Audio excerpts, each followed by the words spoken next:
Hi folks, I thought it was time for another Meet the Team video. However, this one today a little bit different because what we have for you today are these guys.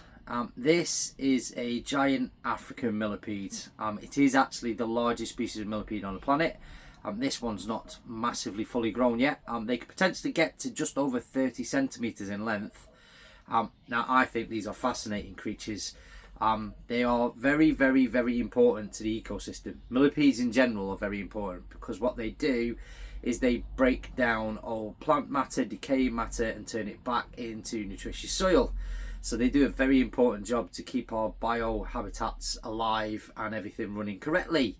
Now themselves, they're quite fascinating creatures as well, because, believe it or not, there is a symbiotic relationship going on there. We actually basically have three organisms all going on. Well, one is more than one, but bear with me.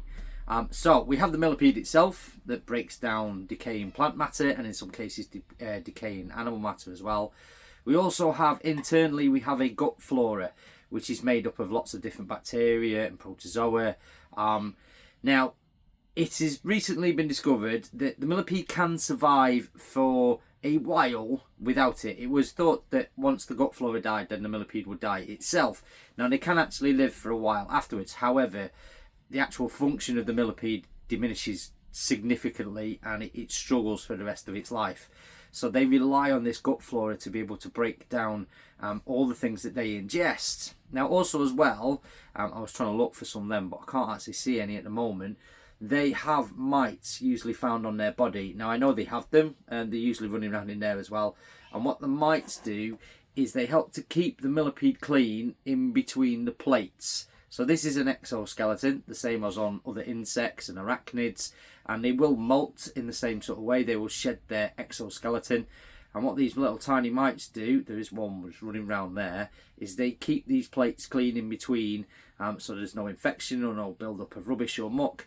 And they can survive and carry on doing what they do, crawling around in all the mud and the undergrowth everywhere else. So there is a symbiotic relationship going on in there that is very important for both the millipede, the mite, and the gut flora as well. But they are pretty cool. Now they have quite a unique, defense mechanism. Because what they do, if they feel threatened, through tiny little holes down their body, they actually secrete something out called hydrocyanic acid. Now, some of you might already know what that is. Basically, it's cyanide.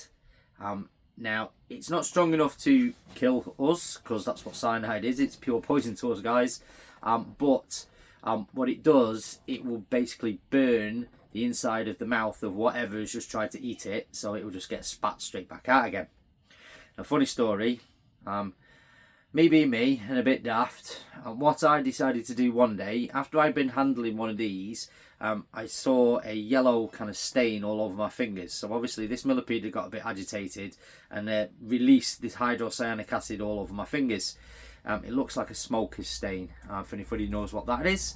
Now, me being me, I thought, wonder if it's as bad as what everybody says, so I smelt it. Trust me, I will never be doing it again because it burnt all the inside of my nostrils. And it's probably why today my sense of smell is absolutely horrendous. But yeah, these were one of the first types of exotic pets that I ever kept. They are amazing creatures. But there you go. This is your giant black millipede. Okay, folks, take care. We'll see you all again soon.